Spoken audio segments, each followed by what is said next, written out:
Today, we're going to begin by looking at a recent Secular Talk video, Mr. Secular Talk. For those who don't know, this guy has almost 1 million subscribers on YouTube. This video alone, called Crazy Televangelist Turns Hard Left. Oh, there's a big surprise! No more billionaires give the poor money. This video has almost 132,000 views. Let's check it out. So this guy shocked the shit out of me with what appears like a hard turn left. If somebody in America put together a political movement to do two main things: break up the power of the tech companies. I mean, bust them up. Don't just slap their fingers. Bust them up. Yeah, bust them up. Show no mercy. This guy sounds like a mafia boss. Break them up. Like in the monopolies of the early 1900s. I mean, crush the tech Oh no, monopolies. companies. Break them up. And to outlaw being billionaires. Outlaw being billionaires. This is a talking point you often hear from the loony left, the socialist left. But now you're hearing it amongst right-wing populists. We've reached a point. I mean, I'm a free enterprise person. My ass you are. And I have no ill will towards anybody in their financial success. Hey, you want to be a zillionaire, a quadrillionaire? I don't care. All right?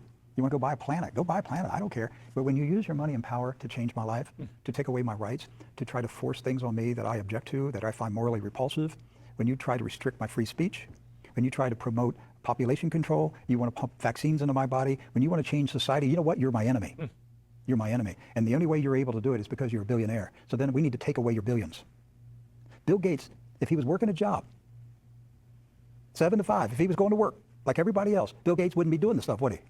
No, so he thinks the solution is just taking away Bill Gates' money. And I've talked about a lot of the Bill Gates, the conspiracy theories, conspiracy quackery surrounding Bill Gates. Did a whole video about it a year ago. But this is the odd double standard that these people want to have. Because Bill Gates, how did he make his billions of dollars? He made it by creating a successful company called Microsoft in the 90s. They were they still are one of the most successful, most profitable companies in the world. And how did Americans respond? How did the culture respond? The worst elements of the culture? They treated Bill Gates like he was a villain. They cried antitrust. They cried that he had a big scary monopoly. They hit him up with antitrust for the crime of giving away free internet browsing software. A lot of people in the 90s were bitching and moaning, oh, is it really fair that Bill Gates gets to keep billions of dollars when people are going hungry? And so, as a result, and I'm just speculating here, I think as a result, Bill Gates turned his focus toward philanthropic activities, turned away from business activities, because why pursue that when the government's just going to come after you with antitrust and other bullshit regulation? So he turns his focus toward philanthropic activities, trying to, bring vaccines to poorer countries. And then people are still mad at him. Which way do you want it? Do you want Bill Gates to focus on business activities and running Microsoft and making Xboxes? Or do you want him to be more philanthropic because, hey, that's what Jesus would do? But then when he does that, you get all cynical, saying, oh, he's trying to control my life. He's only doing this stuff because he's a billionaire. Take his billions away. Take it away. We need to do it in this country. There needs to be a populist movement in this country. Let's break up the tech companies. Populist movement. Let's take the billions. I want to take Bill Gates' billions and give it to the poor. What a wonderful guy. He wants to take away billions of dollars that's not his from someone else and give it to people who need it. What a wonderful guy. I want to give it to the poor. I want to strip them, completely strip them and give it to the poor. Someone give this guy a fucking medal. I want Jack Dorsey's money. I want Zuckerberg's money. I want to give it to the poor. I don't want to give it to the government. Oh my gosh, tax them and the government get it? No, give it to the poor. Doesn't want the government to get it. Let's take their money and give it to the poor. Let's bust up their corporations. This country would change overnight. Yeah, probably change for the worse. I might run in 2024. Oh, he might run in 2024.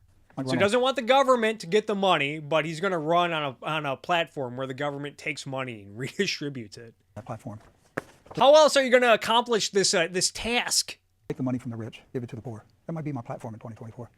It's a giving hood. Yes. I'm gonna bust up the tech companies. I'm gonna take the money from the billionaires, give it to the poor. I might run in 2024 with that platform.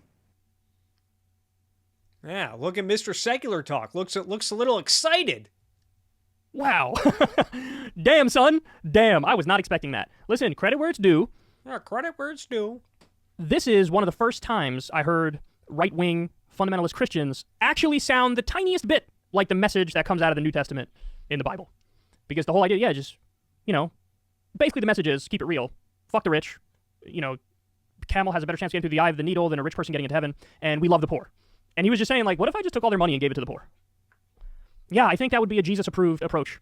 I do. All right, so listen to Mr. Secular Talk over here. He seems rather excited, rather happy that this religious nutcase wants to impose the morality of the New Testament, the morality of Jesus Christ, wants to use government force to impose the New Testament on the rest of society. I thought that the left, one of the better attributes, one of the better offerings from the so-called left was their embrace of secularism. This big talk, rightfully so, about how America, we have a separation of church and state.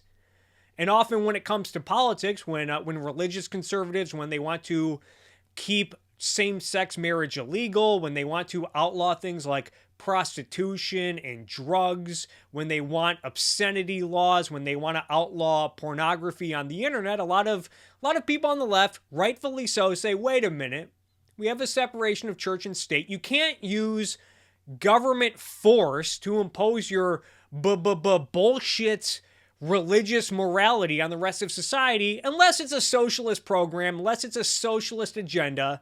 Then goofs like Secular Talk over here are like, oh man, this sounds wonderful. Finally, a conservative wants to use government force to impose the New Testament and the teachings of Jesus on the rest of society. These guys are a fucking disgrace. But let's skip ahead skip ahead a few minutes here in this video, because it gets better. See, the people he cites, that's where it gets a little sketchy, right? Because Rick Wiles is a well-known anti-Semite. I mean, it's... Anti-Semite, this guy. I don't know much about this Rick Wiles guy, by the way. I've never really even heard of him before. Apparently, according to Secular Talk, who's excited, responds to with excitement to this right-wing populist, apparently he's also an anti-Semite. We've covered the segments where it's not even coded. He just is an anti-Semite, right? Like, and don't take my word for it. Go watch those segments. Believe me, you'll come to the exact same conclusion. But like, so he brings up Jack Dorsey, Bill Gates, and Mark Zuckerberg. All right, so we have Mr. Secular Talk over here, sounding all excited. We have this right-wing anti-Semite talking about breaking up the big tech companies and taking money away from the billionaires to give to the poor, and using government force, political power to impose the religious teachings in the Bible. And Mr. Secular Talk over here thinks that it all sounds really cool. I bring this up because we might be seeing the beginning of a trend in American politics. And I might be wrong, and I actually hope I'm wrong, and it's too early to tell. But you might want to pay attention to what could be the socialist populist left and the nationalist populist right coming together. Imagine if I told you 7 years ago, back in 2014, that by 2021, that the most watched program on Fox News would frequently feature socialists, Chomskyites, foreign policy people, and former members of the Young Turks as friendly voices of reason. You might say, well, that's odd. This is Fox News we're talking about. What happened? Did Rupert Murdoch sell his network to George Soros or Al Jazeera? Did Bernie Sanders become president and then demand that every major news network have some sort of fairness doctrine? No, what happened was that Fox News hired a populist idiot like Tucker Carlson, and now Tucker Carlson regularly has people like Glenn Greenwald, Jimmy Dore, and Tulsi Gabbard on his show. And not for a friendly debate where Tucker challenges his political opponents and vice versa. That would be one thing. Tucker often has these people on as experts to reinforce his point of view. Is Tulsi Gabbard. She still does. She's a former Democratic congresswoman from Hawaii, and she joins us tonight to tell us what happened. Congressman, thanks so much for coming on. So this used to be, literally from the progressive era until yesterday, was at the center of the Democratic Party's identity. Yeah, the progressive era. Wasn't the progressive era so wonderful, you guys? We're against monopolies. When did that change and why? Well, first of all, let's just be clear from the outset, as we're... All right, so I'm not going to play this whole clip, but yeah, Tucker Carlson says big tech monopolies are out of control, so let's have this former Democrat congresswoman on to tell you about why government should violate the rights of big tech companies and how wonderful progressive era regulations like antitrust are. Meanwhile, we have people like Glenn Greenwald. He's frequently on Fox News now, particularly Tucker Carlson. And Glenn Greenwald recently got scrutinized for saying that people like Tucker Carlson and Steve Bannon are socialists. That's what you're seeing. I mean, obviously the word socialist carries a lot of baggage from the Cold War. It evokes on purpose the Soviet Union or, Castro or Chavez, Pol Pot, people like that, kind of the Mao. But I think what you're seeing is this kind of hybrid socialism that really is about nothing more than trying to sandpaper the edges off of neoliberalism. And I, would describe a lot of people on the right as being socialists. I would consider Steve Bannon to be a socialist. I would consider the 2016 iteration of Donald Trump, the candidate, to be a socialist based on what he was saying. I consider Tucker Carlson to be a socialist. Now if you have Governor Cuomo who wants to give, tens of millions of dollars to Amazon to bring an office to New York, you have AOC, an actual self-identified socialist, standing up and saying, this is outrageous. And then you have Tucker Carlson going on his Fox News program and saying, I agree with her completely, because I think people are realizing that neoliberalism doesn't work. And I think the real right-left difference, to the extent that those terms even have any currency or coherence, I think you see in France too, like Marine Le Pen, the fascist far-right candidate, when she ran both times, she ran to the left of Macron for sure, but even the French socialists in terms of wanting to give workers better benefits and better pensions. So I think the vision is, you have this kind of... And a lot of people split hairs over whether or not Tucker Carlson is a socialist by the traditional definition, and I understand that argument, I understand that point of view, but as I've talked about in previous videos, Tucker Carlson often sounds like Karl Marx with the way he plays up the class warfare rhetoric, saying that American politics boils down to the so-called working class versus the so-called elites. Tucker is adamantly opposed to free markets, focusing his ire toward big corporations and billionaires, and demands more government intervention in the economy. The only areas where Tucker might differ from the left is on issues like immigration, religion, and woke nonsense. And even in this video of Glenn Greenwald, he even says, yeah, the left used to be more strict on illegal immigration. But this is not just about Tucker Carlson. Jimmy Dore got a lot of backlash recently because he was willing to talk to someone from the Boogaloo Boys, which prompted some backlash from some of Jimmy's former comrades. Despite many differences, the groups united under the umbrella of economic justice. So that's a class struggle. That's class struggle. Black Panthers and white racists coming together to realize their common enemy and their common struggle. Their class struggle. Class struggle. And guess what they did? They immediately killed those guys. That scares the hell out of the establishment. That's what scares them. This scares them. And that gentleman I brought on my show was pro-Black Lives Matter. He was pro-LGBTQ. He was anti-ICE.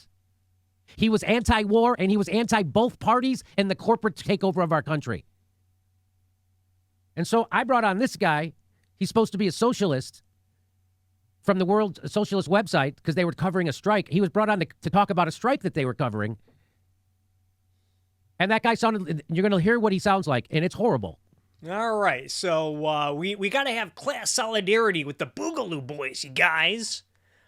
But Jimmy does have a point. These socialists on the left and the nationalists on the right, they do have a lot in common. Both are fundamentally collectivist. Both see neoliberalism as an enemy, as even Glenn Greenwald noted in that video. In fact, I see a lot of people on the left using liberal as a pejorative more than the conservatives these days. The socialists and the nationalists both hate Joe Biden for similar reasons. I know a lot of people think that a lot of people on the right think that Joe Biden is part of some vast conspiracy to turn America into a socialist hellhole, and he might move us in that direction, but the radical left hates Joe Biden because they don't think he's nearly socialist enough. They think Biden is a corporate neoliberal sellout doing the bidding of big business, and you hear this criticism coming from nationalist knuckleheads on the right. And while political correctness and critical race theory both come from the left, a lot of people on the left, including a lot of socialists, are not that crazy about being woke. There are many people on the left who hate political correctness, or at the very least think that social justice idiots are ridiculous for their hyper-focus on canceling people when there are bigger issues to worry about, like nationalizing healthcare and canceling student loan debt and destroying the fossil fuel industry in order to save the world from climate change. In other words, these people on the left want you to focus less on canceling things like Speedy Gonzalez and focus more on canceling capitalism. How about new? And I think it's possible that we might see some more people on the left like Glenn Greenwald and Tulsi Gabbard and Jimmy Dore turning to the nationalist right as Democrats double down on cancel culture while big corporations embrace woke nonsense. We already know that big corporations have been virtue signaling for years, but now it looks like we're seeing an uptick in big corporations making their employees sit through white fragility courses. You gotta be fucking kidding. And the more that this happens, the more we'll see people like Tucker Carlson making a package deal out of the so-called elites and big corporations and woke nonsense, while also offering class warfare rhetoric, isolationist foreign policy talking points, contempt for free markets, and more government intervention in the economy, which may prove to be appealing to a lot of socialists and others on the left who reject political correctness and neoliberalism. But even if nothing comes from this, at the very least, this can serve as a solid reminder that no matter how hard the nationalists and the socialists try to distinguish themselves from one another, they fundamentally are the same people.